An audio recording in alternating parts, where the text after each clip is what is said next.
Pemirsa, Ketua KPK Firly Bahuri hari ini menjalani sidang etik terkait helikopter mewah yang ditumpanginya. Selain Ketua KPK, Koordinator Maki Boyamin Saiman juga hadir dalam sidang etik yang berlangsung tertutup.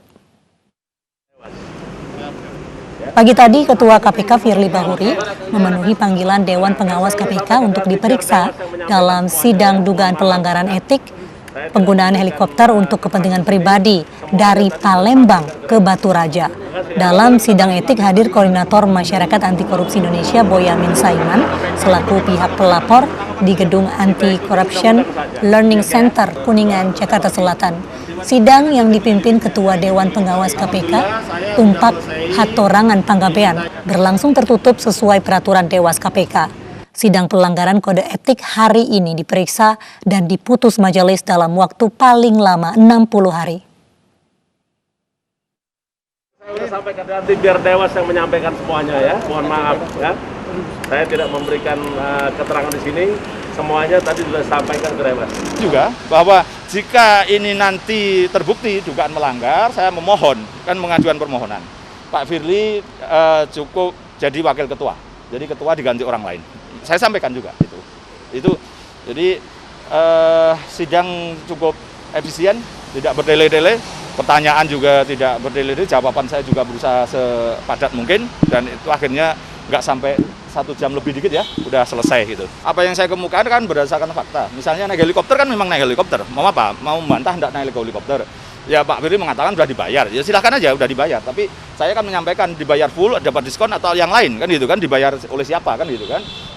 Misalnya begitu kan, Pak Firly menjawab dibayar sendiri dan full gitu kan. Nah nanti apakah pembayaran ini standar atau tidak itu tugasnya Dewan Pengawas, bukan saya. Karena saya kan tidak mungkin pura-pura akan nyewa saya pakai begitu kan duit. Pendamping Bobi Nasution, Aulia Rahman berharap agar suasana Pilkada Medan tidak seperti Pilpres 2019. Dirinya berharap bergabungnya PDI Perjuangan dan Gerindra dapat menyatukan warga Medan.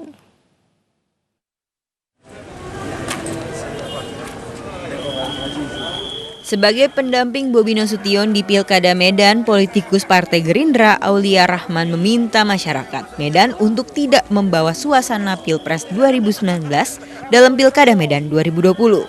Ketua Komisi 2 DPRD Kota Medan ini berharap masyarakat Kota Medan jangan mau dibenturkan antar pendukung. Aulia mengatakan bergabungnya PDI Perjuangan dan Gerindra pada pemilihan Wali Kota Medan 2020 untuk mewujudkan Indonesia damai. Jangan kita dibenturkan sesama anak bangsa atau akhirnya kita yang rugi dan dimanfaatkan oleh asing. Itulah diambil kesimpulan oleh dua partai besar ini bergabung demi apa? Indonesia damai. Itu yang baik. Jadi kita harus paham jangan sampai kita dipolitisir dan kita terpecah belah. Sebelumnya beredar isu jika sejumlah kader Partai Gerindra Kota Medan menolak pengusungan Aulia Rahman.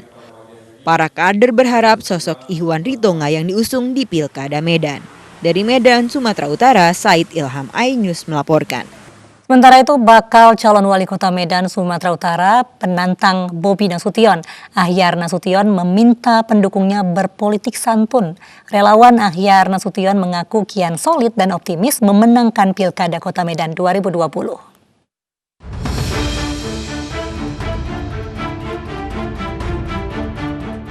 Di tengah suhu politik yang kian menghangat, bakal calon wali kota Medan, Sumatera Utara, Ahyar Nasution, meminta seluruh pendukungnya mengedepankan politik santun dan beretika. Ahyar meminta para relawan tidak menyerang lawan dengan cara yang kurang baik. Ketua Relawan Kawan Setia Ahyar Nasution, Rijal Sipayung mengaku seluruh relawan Ahyar kian solid dan optimis mampu meraih kemenangan di Pilkada Kota Medan 2020. Solid, tetap semangat, tetap mengedepankan cara-cara yang baik, ya, yang sopan, sejatinya bergerak atas dasar keikhlasan kawan-kawan, atas semangat sebagai anak Medan, yang memang kami melihat bahwa sosok Bung Ahyar Nasution itu memang pantas dan punya pengalaman yang lebih untuk bisa membangun Kota Medan lebih baik lagi. Akyar Nasution yang baru dinyatakan sembuh dari COVID-19 ini maju bersama politisi PKS Salman Al-Farisi di Pilkada Kota Medan. Keduanya diusung PKS dan Partai Demokrat. Kini, Akyar dan Salman mengaku masih menyusun strategi serta program kerja sebelum mengumumkan pencalonannya secara resmi. Dari Medan, Sumatera Utara, Said Ilham, iNews melaporkan. Pemirsa, sekitar 3 bulan jelang pilkada serentak, partai-partai politik sibuk memberikan dukungan kepada calon kepala daerah yang akan disokongnya. Perindo misalnya, partai yang dipimpin oleh Haritanu Sudipyo ini juga memberikan surat rekomendasi kepada pasangan calon kepala daerah yang akan bertarung di pilkada serentak 2020. Evaluasi dan penjaringan yang cukup ketat dilakukan agar calon yang didukung nantinya memiliki visi misi yang sama untuk mensejahterakan Indonesia.